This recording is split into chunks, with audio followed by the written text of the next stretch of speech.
Hello everyone, welcome back to my channel Nursing is Honesty. So today we are going to discuss about neonatal resuscitation, which is a very important topic. So neonatal resuscitation, neonatal word जो है वो neonate से related है and resuscitation का मतलब होता है revive.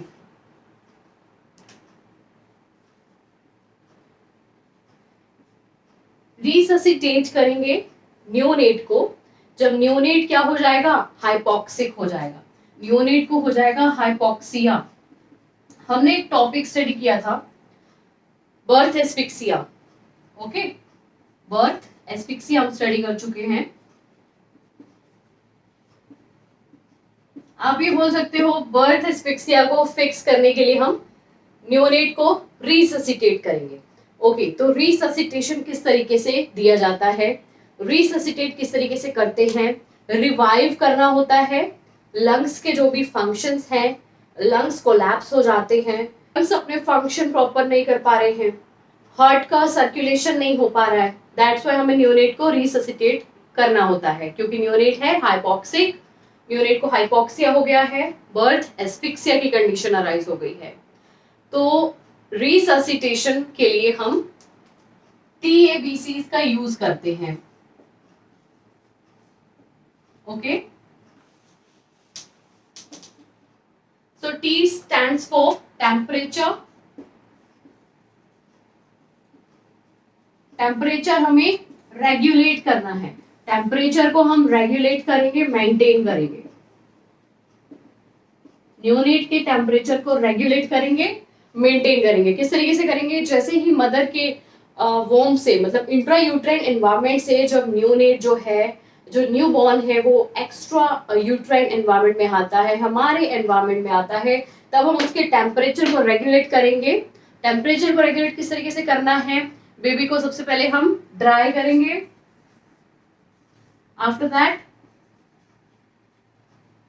Warm करेंगे. ओके, बेबी को रैप करेंगे, एक वार्म ब्लैंकेट में बेबी को रैप करेंगे. उसके बाद हम एक रेडिएंट वार्मर का यूज कर सकते हैं. There is a provision of using radiant warmer. Note down कर लीजिएगा. तो इस तरीके से हम टेम्परेचर को मेंटेन करते हैं एस्फिक्सिया को फिक्स करने के लिए. अगर तब भी एस्फिक्सिया जो है वो एज इट इज रहता है, कांस्टेंट रहता है, जो बेबी की हार्ट बीट है, कि जो हार्ट बीट है उसे हम एग्जामिन करते रहते हैं. अगर ब्रेडिकार्डिया अभी भी एग्जिस्ट कर रहा है तब हम नेक्स्ट स्टेप की ओर बढ़ते हैं. तो टी से तो हो गया हमारा टेम्परेचर. नेक्स्ट हमारा जो स्टेप है वो है airway. A stands for airway, A stands for airway. तो ये नोट डाउन आप कर लीजिएगा. ए स्टैंड्स फॉर एयरवे. एयरवे को हम करेंगे पेटेंट, एयरवे को पेटेंट बनाना है. सबसे पहले क्या करेंगे, सक्शनिंग करेंगे, सक्शनिंग करेंगे. और हमें पोजीशन का ध्यान रखना है, बेबी को सही पोजीशन देनी है, साथ ही साथ सक्शनिंग हम करेंगे. ठीक है, जिसके लिए सक्शनिंग जो भी इक्विपमेंट्स यूज होते हैं उन्हें हमें पहले से ही अवेलेबल रखना है. ओके, नेक्स्ट है B. B stands for breathing. अगर सक्शनिंग से भी हमें लगता है कि ब्रेडिकार्डिया भी एग्जिस्ट कर रहा है और बेबी जो है वो अभी भी हाइपोक्सिक है, हाइपोक्सिया की कंडीशन एग्जिस्ट कर रही है, तब हमें ब्रीदिंग देनी है. ब्रीदिंग देंगे, चेस्ट कंप्रेशन हम देंगे. आफ्टर दैट है C. C stands for chest compression.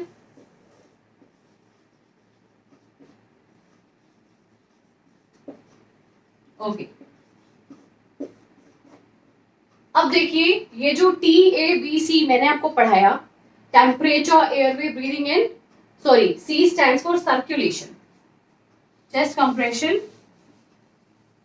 Breathing में ही हम देते हैं चेस्ट कंप्रेशन ब्रीदिंग के लिए, जिसे हम PPV बोलते हैं, positive pressure ventilation. And C stands for circulation, C stands for circulation. Okay, तो ये जो मैंने आपको बताया TABC, temperature, airway, breathing and circulation, इन्हें हम किस तरीके से न्यूनेट के ऊपर अप्लाई करेंगे वो स्टेप्स हम देख लेते हैं। सबसे पहले जैसे मैंने बताया, न्यूबॉर्न बेबी को हम प्री वार्म टॉवल में रैप कर लेंगे। सबसे पहले बेबी को ड्राई करेंगे। जैसे ही वो एक्स्ट्रा यूट्राइन एनवायरनमेंट में आता है, आउटर एनवायरनमेंट में आता है, हमारे एनवायरनमेंट में, तब क्या करना है, receive the newborn baby in a pre warm towel and placing the baby on the pre heated radiant warmer. तो रेडिएंट वार्मर का यूज हमें करना है। नेक्स्ट है पोजिशनिंग। जैसे मैंने बताया, अगर हम टेम्परेचर रेगुलेट कर लेते हैं, मेंटेन कर लेते हैं, उसके बाद भी क्या है, बेबी जो है वो स्पॉन्टेनियसली ब्रीदिंग नहीं कर पा रहा है, तो हमें पोजीशन का ध्यान रखना है। पोजीशन देखिए, हम अडल्ट में जब हम रिससिटेशन का प्रोसेस करते हैं, तब हम जो हेड होता है उसको हाईली एक्सटेंडेड करते हैं, बट इसमें हम क्या करेंगे, स्लाइटली एक्सटेंडेड करेंगे। बिल्कुल ही माइल्ड एक्सटेंड करना है, स्लाइटली एक्सटेंडेड करना है। Suctioning of the mouth should be done first, then the nose, otherwise there is a chance of aspiration of secretions from the mouth। तो सबसे पहले हमें सक्शनिंग करनी है सक्शन अपरेटस के साथ, और हमें क्या करना है, सबसे पहले माउथ की सक्शनिंग करनी है, आफ्टर दैट नोज की करनी है। अगर हम पहले माउथ की नहीं करेंगे तो क्या होगा, ऐसा चांस हो, ऐसा रहता है कि क्या हो, सिक्रीशंस जो है वो माउथ से ही इन्फेंट जो है एस्पिरेट कर लेगा। ओके, और टेक्टाइल स्टिमुलेशन हमें देनी है। टेक्टाइल स्टिमुलेशन हम स्किन से देते हैं, टेक्टाइल स्टिमुलेशन उसे बोला जाता है। सबसे पहले क्या करना है, इन्फेंट की बैक को रब करेंगे। आफ्टर दैट क्या करेंगे, जो फीट होते हैं, फीट का जो सॉल है, यहाँ पर हम फ्लिकिंग करते हैं, flicking of the sole. Okay, तो इससे क्या होता है, जब हम यहाँ पर स्टिमुलेशन देते हैं तो जो इन्फेंट है वो क्या रिस्पॉन्ड करता है। ठीक है, रिस्पॉन्ड करेगा। आफ्टर दैट जो ब्रेडिकार्डिया है, हाइपोक्सिया है, एस्फिक्सिया की कंडीशन एग्जिस्ट कर रही है, वो इंप्रूव हो सकती है अगर यहाँ पे हम स्टिमुलेट करते हैं सोल्स ऑफ द फीट पर, और इन्फेंट के बैक को हम रब करते हैं, साथ ही साथ सक्शनिंग करते हैं, पोजीशन देते हैं। और अगर तब भी हाइपोक्सिया एग्जिस्ट करता है, स्पॉन्टेनियसली ब्रीदिंग इन्फेंट नहीं कर पा रहा है, तब हम पीपीवी स्टार्ट कर देंगे। पीपीवी की फुल फॉर्म है positive pressure ventilation. Directly lungs को ही वेंटिलेट किया जाएगा, उसे हम बोल रहे हैं positive pressure ventilation with the help of bag and mask. Anbu bag आपने सुना होगा, एम्बू बैग का यूज करके हम वेंटिलेशन प्रोवाइड करते हैं, मास्क का यूज करके वेंटिलेशन प्रोवाइड करते हैं। तो अब हम देखते हैं बैग एंड मास्क वेंटिलेशन। सो अब हम देख रहे हैं bag and mask ventilation. So bag and mask ventilation is started if after tactile stimulation the infant is still gasping. Okay. So अगर हमने tactile stimulation infant को दे दी है, flicking का process कर दिया है sole of the feet पे, तब भी क्या है, respond नहीं कर रहा है infant। infant को क्या है, hypoxia हो गया है। तो क्या है, देखिए दो conditions ऐसी हैं जिसमें हमें bag and mask ventilation देना होगा। If the infant is still gasping, अगर टेक्टाइल स्टिमुलेशन के बाद भी इन्फेंट जो है वो गैस्पिंग कर रहा है, मींस गहरे लंबे लंबे सांस ले रहा है infant, and having spontaneous respiration, respiration तो है स्पॉन्टेनियस, खुद से कर पा रहा है, बट जो हार्ट रेट है वो है बिलो 100 बीट्स पर मिनट। इस कंडीशन में हम bag and mask ventilation provide कराएंगे। So for the bag and mask ventilation, baby's neck should be slightly extended, neck को स्लाइटली हम एक्सटेंड कर देंगे। और ये किस लिए, किस पर्पज से हम नेक को स्लाइटली एक्सटेंड कर रहे हैं, to maintain the patent airway. अगर एयरवे ओपन रहेगा तभी ये जो प्रोसीजर हम कर रहे हैं, ये जो वेंटिलेशन हम प्रोवाइड कर रहे हैं, वो लंग्स तक हम इजीली दे पाएंगे अगर एयरवे ओपन रहेगा तब। दैट्स व्हाई हम नेक को स्लाइटली एक्सटेंड कर देंगे, एयरवे को पेटेंट रखने के लिए, एयरवे को ओपन रखने के लिए। ओके, एंड इसमें जो रेट ऑफ वेंटिलेशन रहेगा वो रहेगा 40 to 60 breath per minute. Okay, ये रहेगा rate of ventilation bag and mask ventilation में। बैग एंड मास्क वेंटिलेशन अभी हमने किया। Even after bag and mask ventilation क्या है, इन्फेंट की कंडीशन में कोई भी इंप्रूवमेंट नहीं है। अब हम चेस्ट कंप्रेशन स्टार्ट कर देंगे। चेस्ट कंप्रेशन, चेस्ट कंप्रेशन तो हम स्टार्ट करेंगे, बट वेंटिलेशन को भी हम कंटिन्यू रखेंगे इसके साथ साथ। तो चेस्ट कंप्रेशन एंड वेंटिलेशन का जो रेशियो है वो रहेगा 3:1। ओके, 3 बार अगर हम चेस्ट कंप्रेशन दे रहे हैं तो एक बार हम वेंटिलेट करेंगे इन्फेंट को। 3:1 रहेगा इनका रेशो, चेस्ट कंप्रेशन का रेशो रहेगा वेंटिलेशन के साथ। ओके, सो ये जो पूरी साइकिल है, चेस्ट कंप्रेशन भी दे रहे हैं, वेंटिलेशन भी दे रहे हैं, ये पूरी साइकिल रहेगी 2 सेकेंड्स की, 2 सेकेंड्स की कंप्लीट साइकिल रहेगी।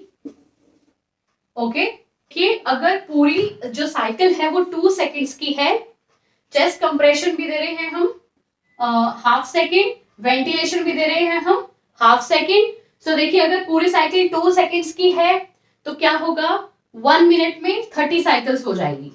1 minute is equal to 30 cycles. Competitive exams में क्वेश्चन पुट अप किया जाता है, चेस्ट कंप्रेशन और वेंटिलेशन का रेशो बताइए। तो बहुत से स्टूडेंट्स कंफ्यूज हो जाते हैं। देखिए अगर पहले चेस्ट कंप्रेशन पूछा गया है, बाद में वेंटिलेशन पूछा गया है, तब तो आप 3:1 बताएंगे। एंड बहुत सी बार ऐसा होता है कि क्वेश्चन में आ जाता है वेंटिलेशन और चेस्ट कंप्रेशन का रेशो बताओ, तो हो जाएगा 1:3। इसमें कंफ्यूज मत होना। ओके, अब देखिए हमने बैग एंड मास्क वेंटिलेशन भी दे दी है इन्फेंट को, चेस्ट कंप्रेशन भी हमने दे दी है। अगर अभी भी जो कंडीशन है उसमें इंप्रूवमेंट नहीं आ रही है, तब हम क्या करते हैं, जो हमारे पास एक ऑप्शन बचता है which is not the last option, endotracheal intubation, वो हम कर देंगे। ईटी ट्यूब जिसे बोलते हैं, एंडोट्रेकियल ट्यूब का इंसर्शन कर देंगे हम इन्फेंट में। और अगर इसके बाद भी कंडीशन जो है वो परसिस्ट कर रही है, इंप्रूवमेंट नहीं आ रही है, तो मेडिकेशंस का भी यूज किया जाता है। सो अब हम देखते हैं एंडोट्रेकियल इंटूबेशन। देखिए एंडोट्रेकियल इंटूबेशन की नीड कब होती है, इंडिकेशंस यहाँ दी गई हैं। प्रोलॉन्ग पीपीवी इज रिक्वायर्ड, अगर prolong positive pressure ventilation require है तब हम ईटी ट्यूब का यूज करते हैं, एंडोट्रेकियल इंटूबेशन का हम यूज करते हैं। Bag and mask ventilation is ineffective, अगर बैग और मास्क वेंटिलेशन जो हमने वेंटिलेशन प्रोवाइड की थी bag and mask Anbu bag की हेल्प से, अगर वो इनइफेक्टिव है, ठीक है, जब भी जो है जो इन्फेंट है वो हाइपॉक्सिक है, तो हम एंडोट्रेकियल इंटूबेशन का यूज करेंगे। ट्रैकियल सक्शन की अगर हमें जरूरत है, ट्रैकिया की सक्शन हम किस तरीके से कर सकते हैं, जब हम एंडोट्रेकियल इंटूबेशन करते हैं तब हम ट्रैकिया की भी सक्शन कर पाएंगे। अगर ट्रैकियल सक्शन की नीड होती है तब भी हम एंडोट्रेकियल इंटूबेशन का यूज करते हैं। एंड ईटी ट्यूब जो है वो एप्रोप्रिएट साइज की यूज करनी है according to the gestational age of the infant and according to the weight of the infant. दो ही चीजों पे डिपेंड करता है साइज जो है ईटी ट्यूब का, वो हम देखते हैं according to the gestational age of the infant and weight of the infant. So I hope आपको आज का टॉपिक क्लियर हो गया होगा। एंड कोई भी क्वेरी हो तो प्लीज कॉमेंट डाउन करना, and do like share and comment to my YouTube channel which is nursing is N ST.